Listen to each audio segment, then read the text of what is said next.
Today, we are happy to have Dr. Eric Jacuzzi to share his research with us. Eric is a Senior Director of Aerodynamics for NASCAR R&D in Concord, North Carolina. He obtained his PhD in Aerospace Engineering from North Carolina State University, an MS degree also in Aerospace Engineering from the University of Michigan, and a BS degree in Mechanical Engineering from Kettering University.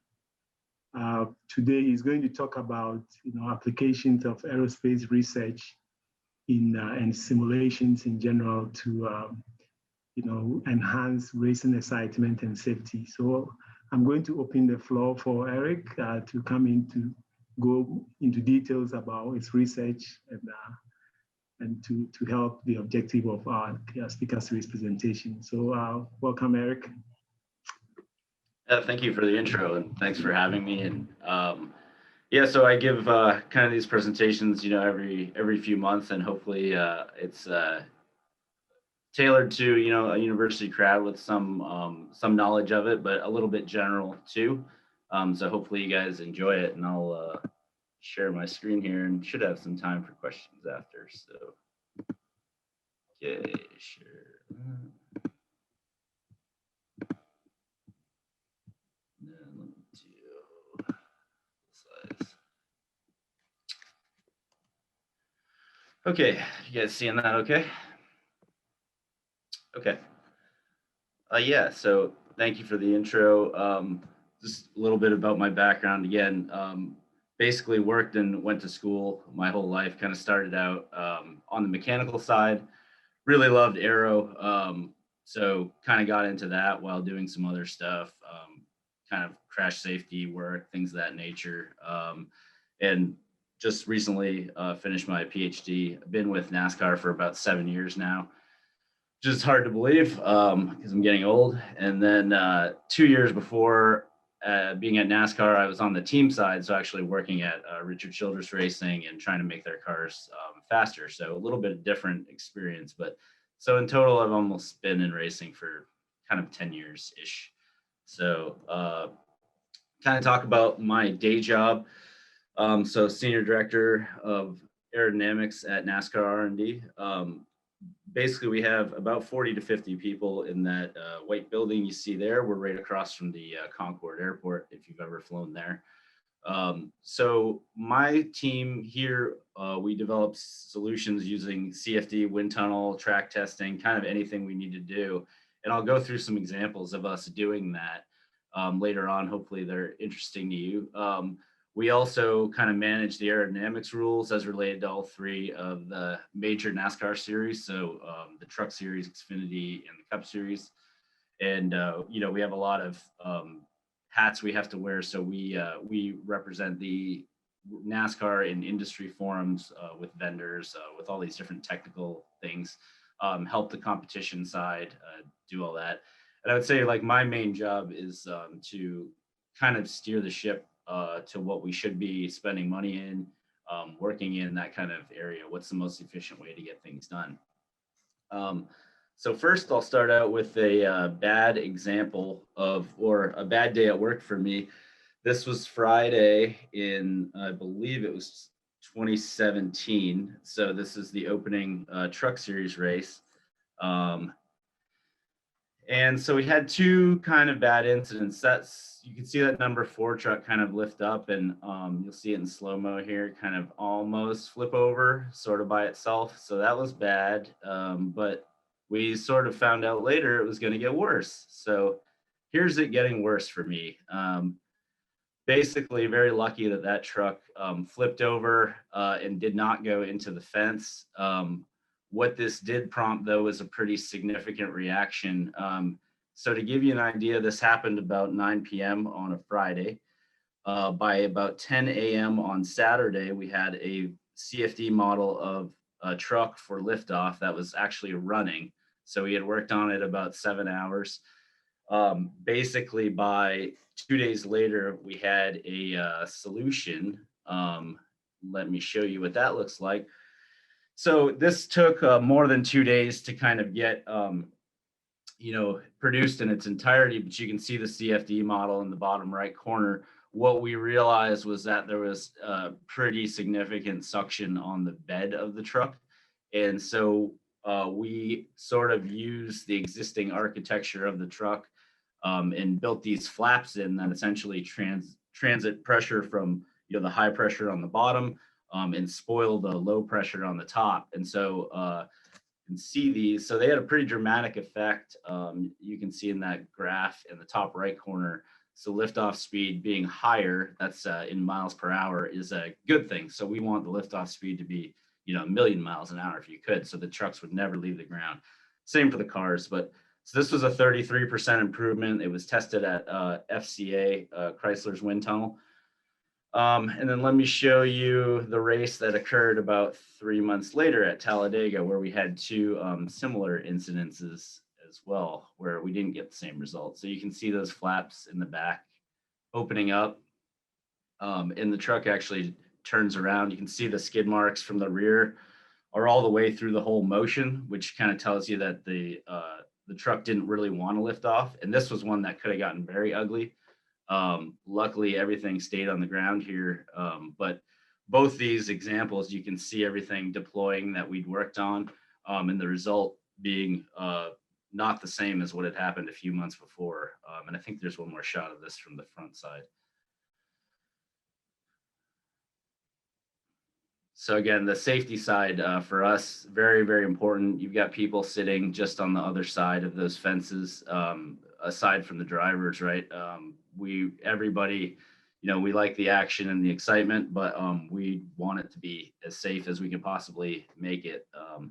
There are things that, incidents that will happen, but we do everything we can do to make sure that, they don't, or we minimize the effect of certain things. So yeah, so that was an example of a project we worked on. Our current project is the next gen car, and I'm going to talk about that a bit. So my team did all the aero development on it, as well as working with the manufacturers to get all their bodies submitted. The body on this car here is kind of like a generic body it's sort of a mishmash of everything that we used for testing. But the car is very, very different than the car we have now. Aerodynamically, it has a full underwing, which is, has a diffuser and flat bottom and all this kind of stuff. So very, very interesting challenge. We've never done anything like it. On the left there, that's me looking at the car from the control room at Windshear, which is about a mile from us here. So let me start with a little bit of background on the aerodynamics of road and race cars, just so when we're talking, it makes sense. And then I was kind of going to get into a few examples of some projects that we'd worked on, sort of like that, and how we use different technologies to achieve different things. So the basic aerodynamic forces on the car, drag, everybody knows that one. That kind of affects your day-to-day, highway driving. Obviously, the higher your drag is, the more gas you're going to use, or the less range you're going to have on your electric vehicle. Lift, less relevant to a road car, very relevant to a race car. So we want negative lift, so we want downforce, and we'll explain why in a second. And then side force and yawing moment. So that is essentially the lateral forces acting on each end of the car. And I'm sure you've experienced coming out of a tunnel or passing a semi truck or something like that. You get a big gust on the front of a car, and you have to make a corrective action. So you can imagine if you're going 190 miles an hour and not 70, those can be very significant and lead to loss of control. And that can be influenced by just being around other things, being near a wall, being not near a wall. So there's a lot into that. But let's go part by part here. So when you look at road car aero, they're really only interested in drag for the most part, and minimizing the effect of cooling and the other things on drag. Because like we said, your gas mileage is going to be worse. Your battery range is going to be worse. So they kind of take the designer's vision of the car, what the studio guys want to do, and then they try to make it aerodynamic as they can without spoiling their vision. And there's a lot of back and forth, and sometimes friendly, sometimes angry.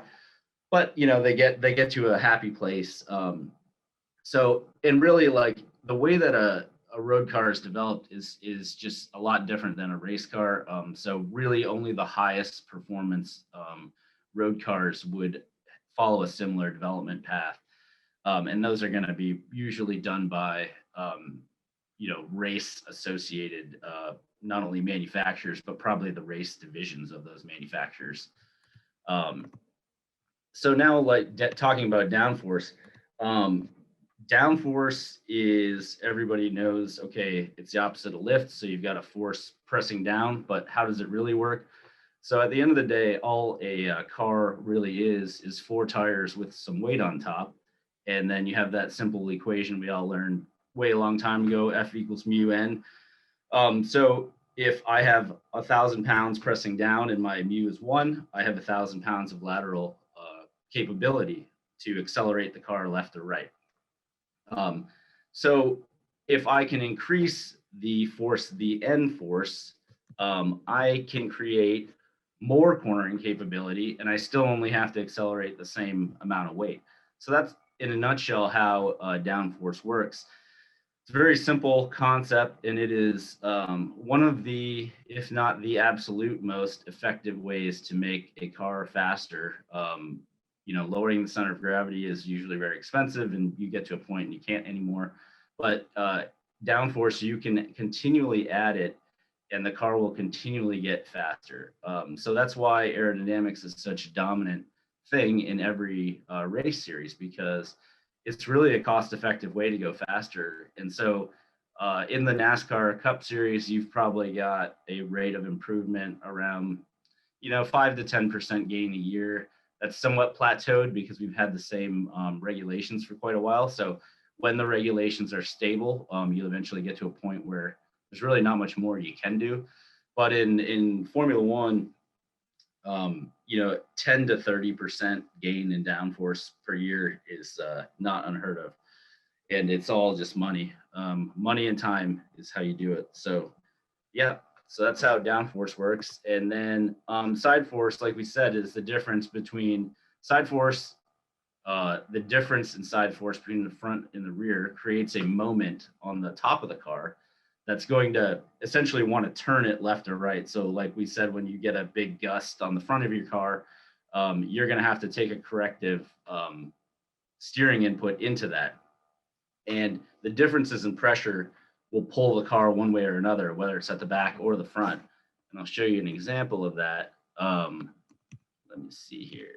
Oops, maybe I missed it.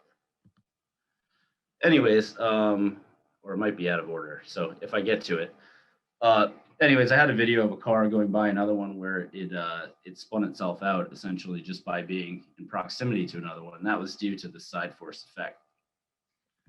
So for race cars, do all of them matter? And the answer is sort of, it depends.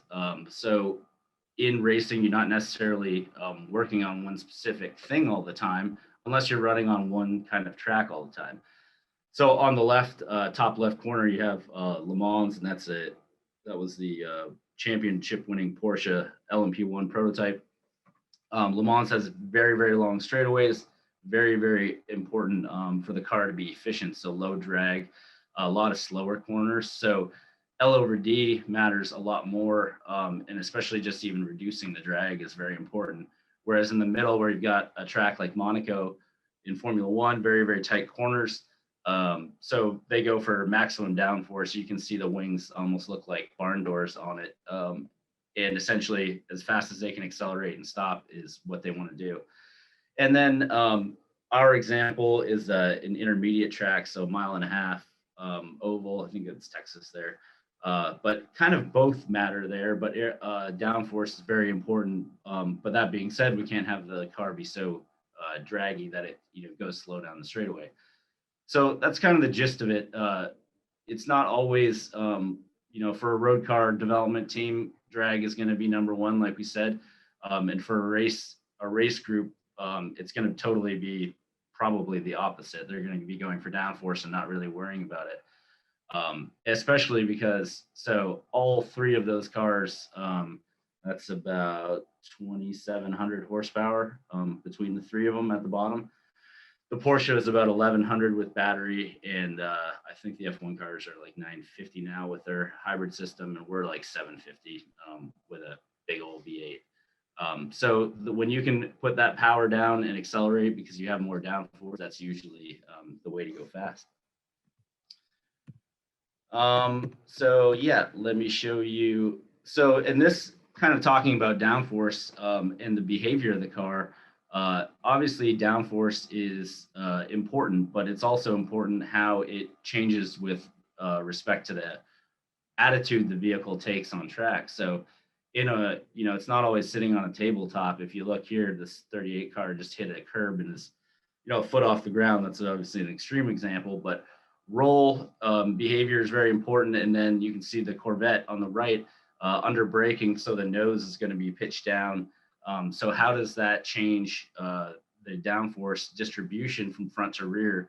All that stuff is very important to a race car because you're operating in a very narrow window of performance. So if you're moving around a lot, or the aero balance is going from 70% of it's on the front of the car to 70% is on the rear, driver's usually going to be not very happy with that.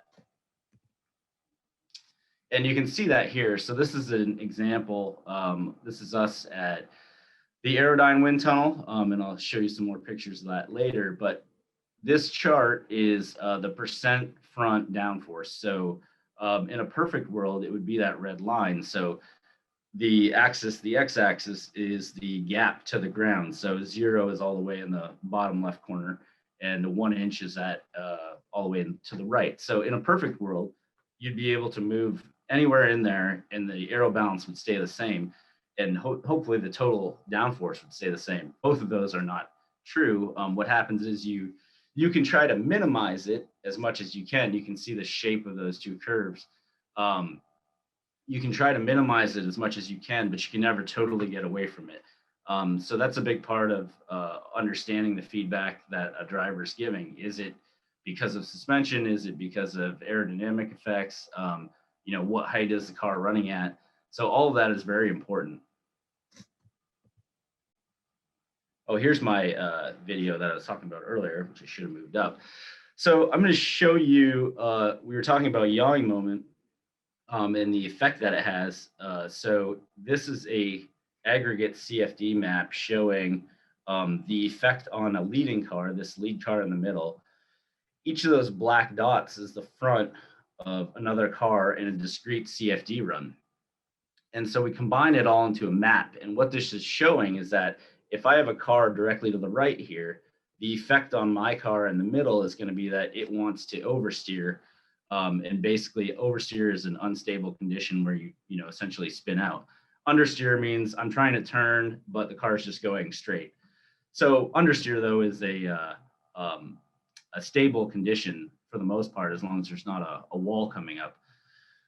But the interesting thing about yawing moment is that you can see here it can change very dramatically. So in this video, a vehicle is going to travel where this yellow line is, and the effect on the center car here is that he's both understeering, and then as the vehicle goes by, he turns into oversteering, which ultimately results in a loss of control.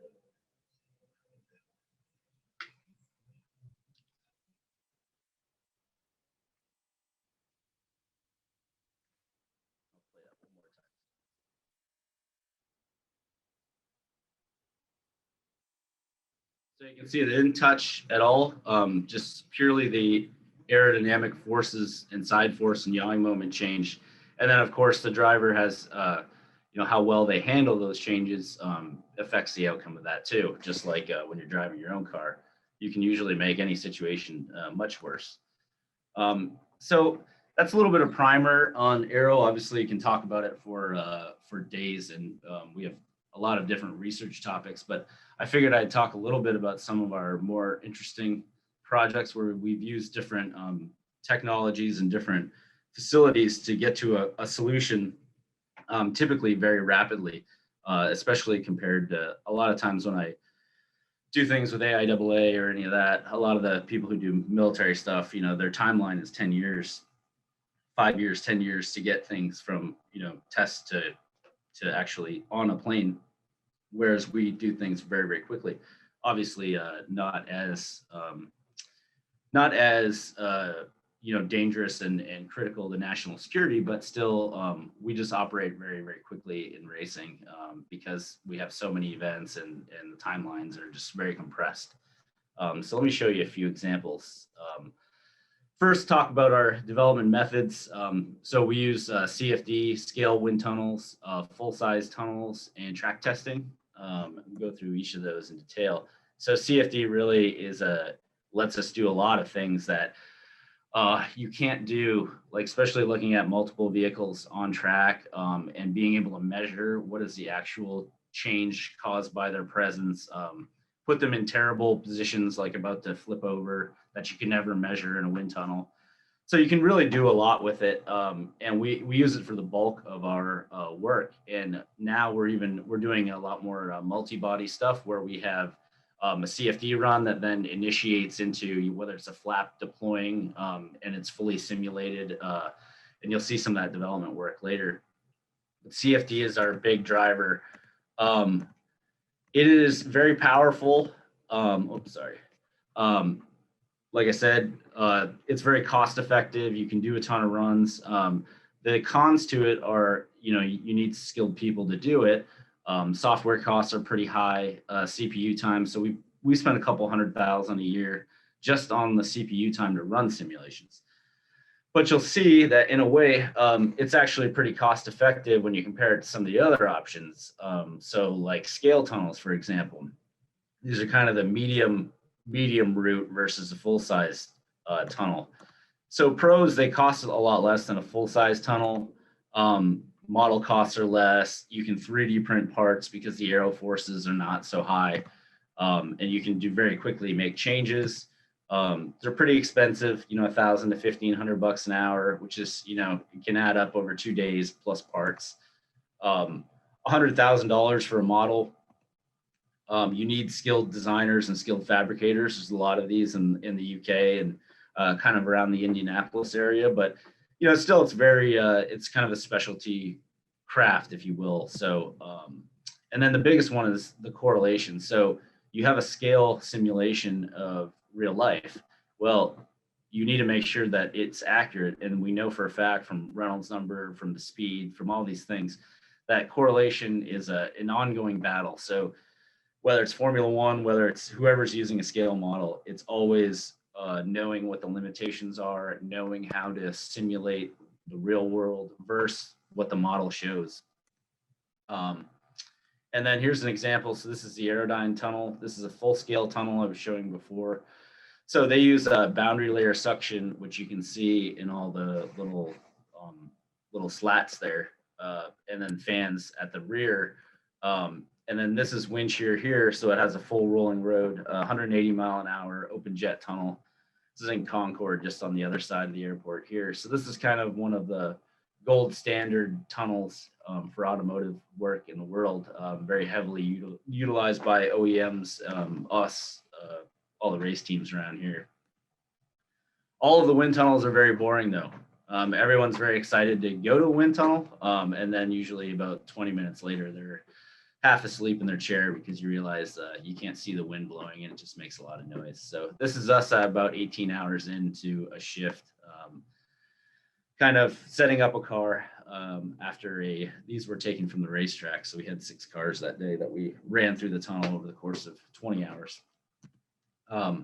So full scale tunnel correlation. So when we have the rolling road, it's definitely, people believe it. They really, it lines up with what you see on track. You can test a real car with real parts, so you don't have to make, a small model. There's no special manufacturing like with the scale model. The cons, the cost is a big con. So wind shear is about $4,000 an hour. So if you figure that you do a 10-hour shift, you're up to $40,000 just for the tunnel time alone. And then you've got getting the car there, building all the test parts, all that stuff. it can be very, very expensive, in the hundreds of thousands of dollars. Um, the moving roads, so you have to use mass dampers in the vehicle. So if you imagine you have a car on a treadmill with no springs in it, essentially it's going to bounce around and move around, and that's not good for measuring aerodynamics. So you have to use mass dampers to get it to kind of stabilize and behave. Um, but it is at the end of the day, the wind tunnel full size is still the kind of the gold standard. And then finally, we do a lot of track testing. So we gather data as needed. So this was an example of us kind of looking at a wake profile change that we wanted to see from if you look at that picture on the left, you got a little black poof that's on the corner of the car. So we were changing the shape of the front of the car to kind of change an effect of a car being behind it. So this data was plotted from CFD versus the keel probes there on that car. So we do a fair bit of that, but overall the wind tunnel is a huge, huge component of everything. Track testing wise, it is very expensive, very expensive. So 50,000 a day. The tires are $2,000 a set. It's $150 a mile to run the engines. So then you've got a team of 30 people that are in hotels, and you're flying in a plane, and it's just crazy. So simulation is definitely simulation, and stationary testing is a much more cost-effective way to go. And a lot of things at a track can make kind of muddy the waters, really, where you don't know, was it an aero change or was something else happening? Was the engine not running right? There's a million things that can go wrong. Okay, so this is an example of a development example from the new car. So it's a diffuser flap that we made. So like I said, the car has a full underwing and diffuser, which is a complete departure from anything we've had. And you can see the flap here on the top of this car. See, it's kind of stowed up there. Now, the reason we came up with this, in the picture on the right, it's actually just kind of hanging. So that's it off the car. So we spend a lot of time looking at liftoff and, making sure that the cars stay on the ground. So with this new underbody, we wanted to make sure that we looked at every way we could to make it, as safe as possible. So we started out looking at the pressure distributions on the car. So we do CFD, spin the car around from sideways to all the way fully backwards, and looking at the pressure distributions. And we could see that on the bottom side, there's higher pressure in the diffuser area when the car was backwards than we would like. So we said, let's try to improve that. So we did some early runs where we just essentially blocked the whole diffuser off, and it showed that would be an improvement. So then we started thinking, how do we make this a reality? And we had the idea of making a passive flap. And so we did a lot of work in CFD. So this is an example. You can see it at the back opening there. So we're simulating, we're basically simulating the deployment of a flap with weight and with a spring loading on it and all those other things to say, yes, this concept potentially will work. So then we took this, one of our prototype cars, over to the Aerodynamic wind tunnel and essentially just sat the car in the tunnel with brakes on and made sure that this would actually work before we went up to one of the tunnels to do liftoff testing. So this is me filming a TV that's recording us trying to get this thing to work. So you can see there's all kinds of things taped onto the car and all that, but lo and behold, it deployed. So now we move on to the next phase where we go to the full-scale liftoff tunnel. So the liftoff tunnels we use, they're unique because they have to be able to rotate 180 degrees. So that is a pretty unique requirement, and be in full scale. We used to use FCA, Fiat Chrysler's tunnel, I guess it's now Stellantis. But they figured out that we were potentially overloading their balance at certain angles.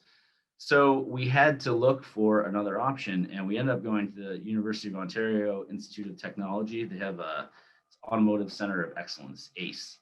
So we went up there for the first time last year. But one of the interesting things about ACE is that it has a very small nozzle by comparison to FCA. You can see how big the nozzle in the lower right. The nozzle at FCA is, I believe it's almost 300 square feet. But so when our car is 90 degrees to that flow, for the ACE tunnel in the top left, the front and back of the car would almost be out of the jet. So we had to understand what that effect would be.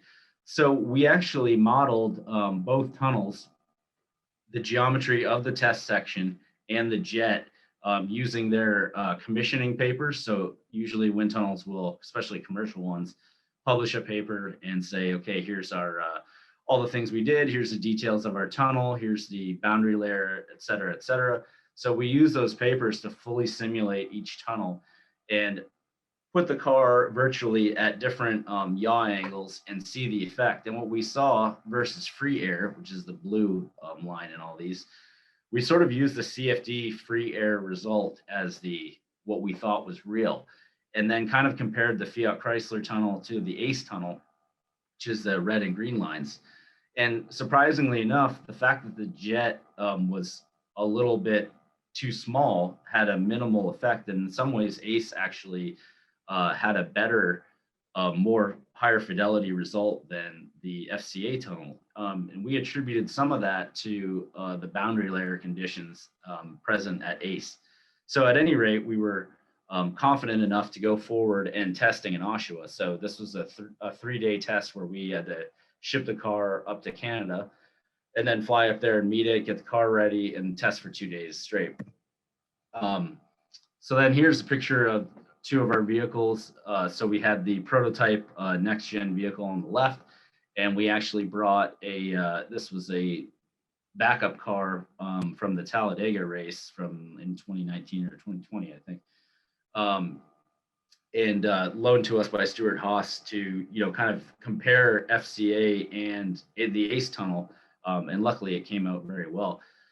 But yeah, so that was 2 vehicles. And then here's us testing the diffuser flap that you saw before. So we're turning the wind on.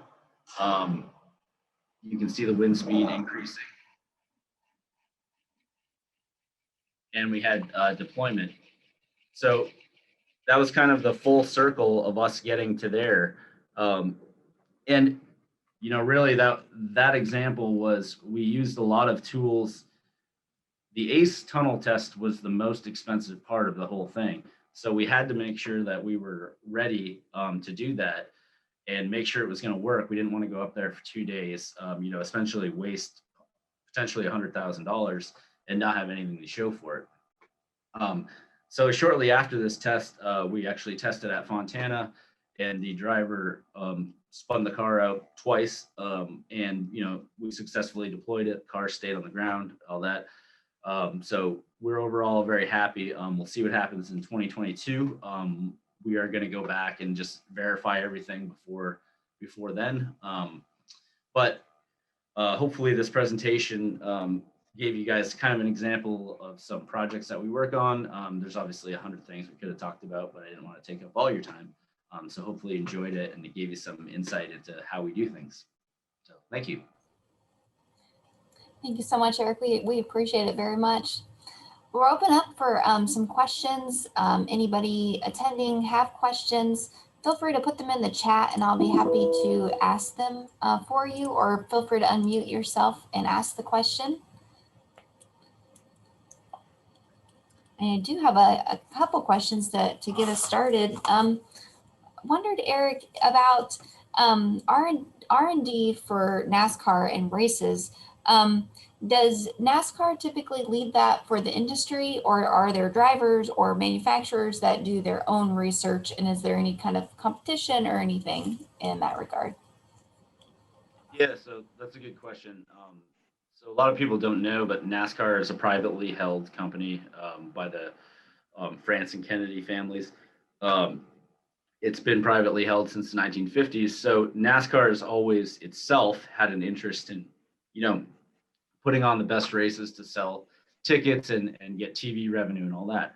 So the R&D that we do is typically involving safety and how we want races to look. So we think this is the most entertaining kind of racing and people will want to watch it. So we go ahead and make all that happen. On the team side, what they do is, so we have kind of this bigger picture view of the whole sport.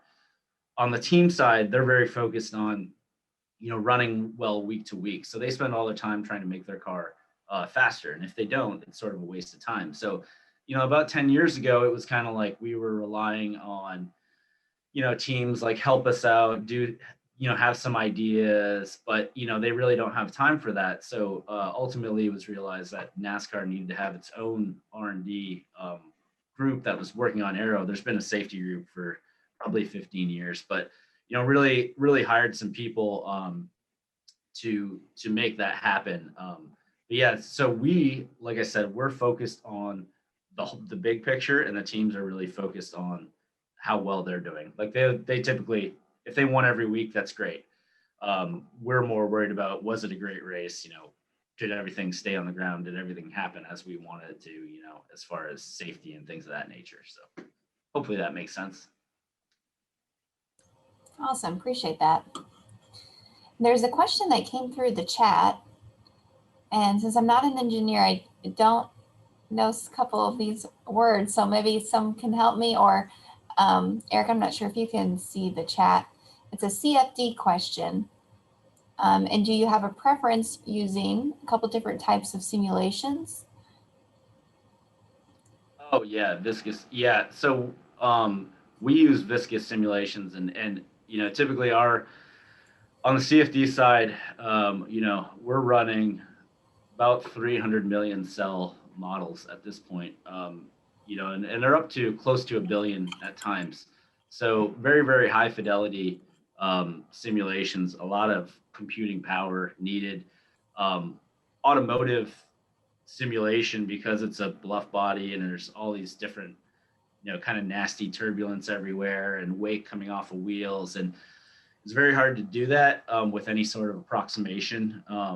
It has to typically be very high power CFD. So you're not going to, you're going to have, transient runs, big CPU time, all that.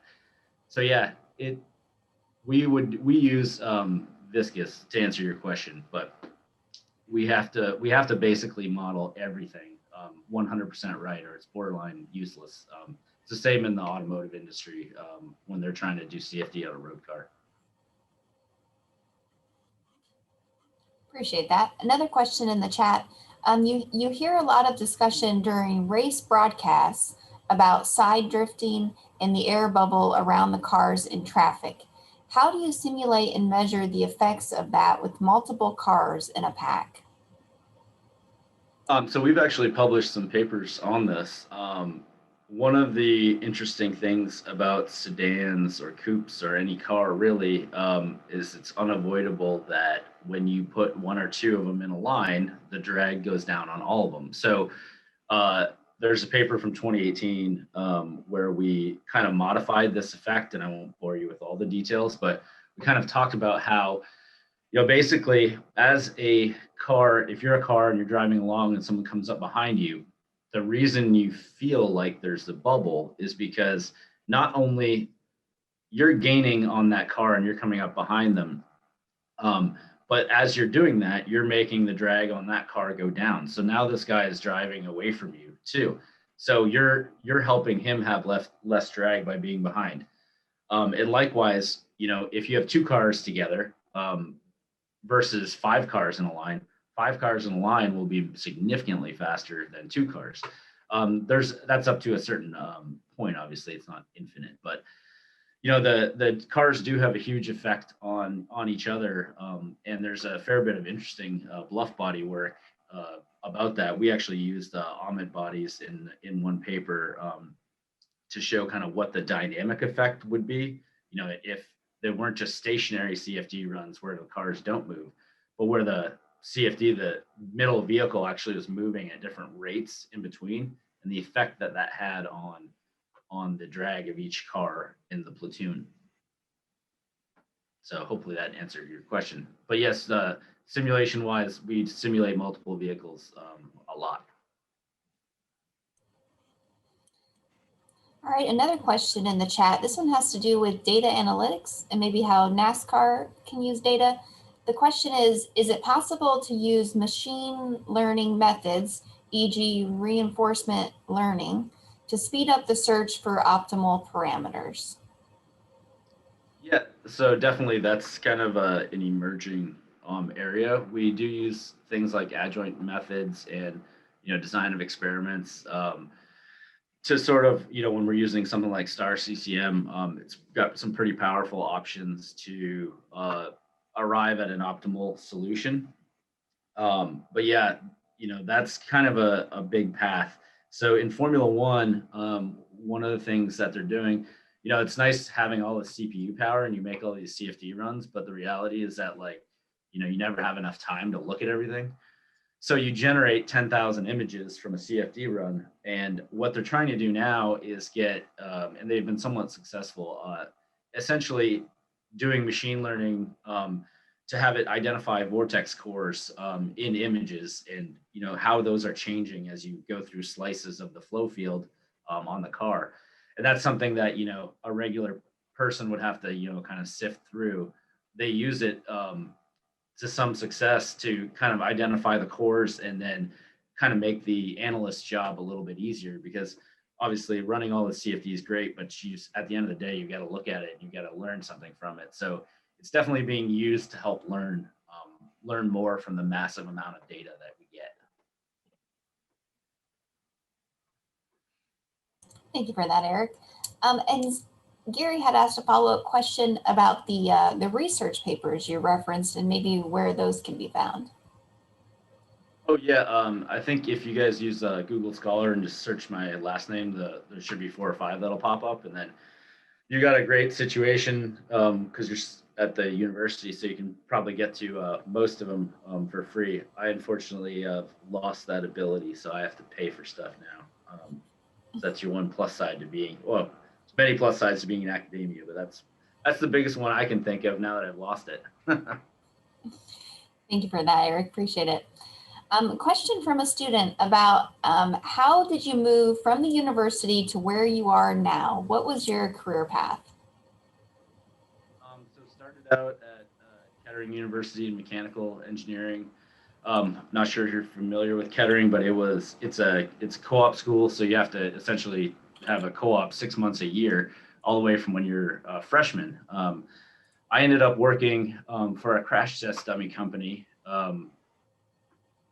basically all through my internship and then all the way for 2 years after. It was a very cool job. I got to do, crash test dummies are pretty interesting and unique. Got to go to a lot of tests, travel around the world, delivering them, working on stuff. Very, very cool, but not my passion. So I decided, I applied to the University of Michigan, got in, and essentially did that, worked full time and went to school, mostly full time, which was very difficult. While I actually changed over to doing kind of accident reconstruction stuff at that time because it was a little bit more flexible of job, more of a consulting job. And then luckily when I graduated, just knowing some people through Michigan and Kettering, had the opportunity to interview at a couple of CFD companies. And one was Corbin Technologies in Mooresville, North Carolina. And basically got hired to do IndyCar Aerodynamics, essentially out of Michigan. So moved down here. The IndyCar team never paid their bill, so then I got transferred to a NASCAR team, which ended up being a great change. So I essentially was assigned to Richard Childress Racing, and basically spent 2 years there. Basically, the manufacturers sometimes with specialty things like CFD, they'll hire a company to essentially support their race teams or something. So I was that for Chevrolet to RCR. And then ended up getting hired. NASCAR, like I said, they wanted to have CFD themselves. So they hired me to kind of start the CFD program. Had some good successes here, kind of been promoted up. And yeah, like I said, been doing it for about 7 years now. So I kind of it definitely wasn't an out of school path where I just like lucked into it. I kind of did some different things, but at the end of the day, doing different stuff, I think it adds a little bit of, you never forget those experiences and it helps you out in other ways, so yeah, hopefully that answered that. Awesome. Thank you so much, Eric. Appreciate that. Last call for questions. Any other questions in the group? Put them in the chat or feel free to speak up. Question for you, Eric. How necessary is a master's degree for working in aerodynamics? I would say very. So even when I got hired at Corvid, that was kind of their minimum. I'm not saying you need it to be successful, but a lot of times I feel like even when the job market's really hot, that's kind of the minimum. Just because aero, I find, and going through the graduate process and getting a PhD, it's like you realize when you have a bachelor's degree and you think you know everything, and then you get a PhD and you're like, wow, I don't know anything about anything. But there's just a lot of stuff that, especially coming from the mechanical side, if you don't have a super heavy aero program, the master's really helps you get enough of a background to kind of start working in aero. But I think the biggest limiter is that some companies will really put that as like a minimum. So that's what'll hold you back more than anything, just kind of getting your foot in the door. So I for sure think it's worth it if you can do it. Awesome. Appreciate that insight. So here's a kind of a fun question. Who has been the best test driver to work with that we might recognize, and who has been the most difficult? I could get in trouble if I was totally honest, so I'll have to temper my feedback. I think they all are unique in that, like in NASCAR, like when we do tests and we have data on the car, you can kind of see certain things that you can't necessarily see in a race. So when we do tests, we have a full data system, every parameter's measured, and you can look at that and make an inference and say, okay, the front of it's too low, or it's hitting the ground, or something's happening. In a race situation, they only have their communication because the data systems are not allowed. So they each have a way of communicating that is sort of unique to them, but they are humans at the end of the day. So usually it's like all of us, at the beginning of the day, they're very eager. If the car's sitting for 3 hours, they're usually pretty bored and playing on their phone. And then at 5 o'clock, they want to go home too. So, they can all be like that. But I would say, William Byron from the Next Gen Testing and Austin Dillon both have done a really good job, kind of staying engaged, all day. And Chris Buescher as well. Really just sitting in the car for 10, 12 hours while the people are working on it and going out and running. And, they give really thoughtful feedback when they come back in, and that just kind of helps. And it keeps everybody's spirits up, right? Like a lot of the guys are working on the car, they're hot, there's hot things all over them. You don't want to, if the driver's got a bad attitude, it can really affect the morale, of everybody. So having a driver that's engaged and, doing their job is really a good thing. Thank you for that, Eric. And I think this will be our last question just for timing, or we have a couple maybe, but would you recommend computational engineering as a graduate degree for someone interested in working in race car aerodynamics? Yeah, I think you could get there, certainly. I tell a lot of people the path that I really think going the route of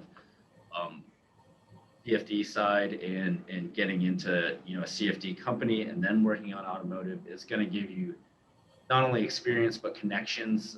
You're going to be interacting with race teams. You're going to be doing all that, and the computational side is only getting bigger, right? So I don't think you could go wrong there, and I think your path has to be that.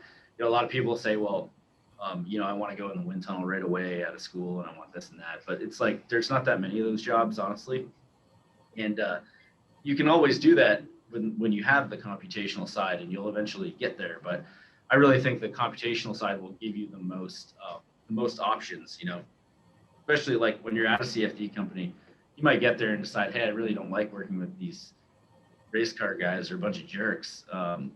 You know, you can go and do, you know, airplanes stuff, or, you know, like heating and cooling things, or like building aerodynamics. You know, the CFD companies are involved in all different areas, right? So it's really interesting and nice early in your career to kind of be able to do that and not be, you know, stuck in a location that you thought was going to be great, but maybe isn't.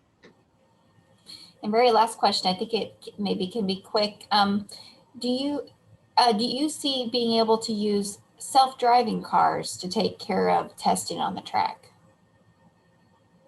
That one is something we are exploring, not to replace drivers or anything, but obviously the world is going that way. So NASCAR as a whole needs to, you know, understand what technologies are coming, where are people spending money, what's happening. I think, yes, you could make a car right now basically drive itself alone at the close to the limits of grip or at the limits of grip. But doing that with other vehicles on track would probably be impossible at this point, because it's essentially like, you know, just a madhouse with very aggressive human drivers interacting with this machine. So it would really be an excellent test bed to do that. But you know, I think that would be a multi-year effort to get to that point. So. Awesome. Well, thank you so much, Eric. We appreciate your time. And I know we're just a couple minutes over, so I want to be mindful, but thank you so very much for being here and sharing your knowledge and answering all those great questions. And we really appreciate your time. Yeah, no problem. Thank you for having me again. Awesome. Have a great day, everybody.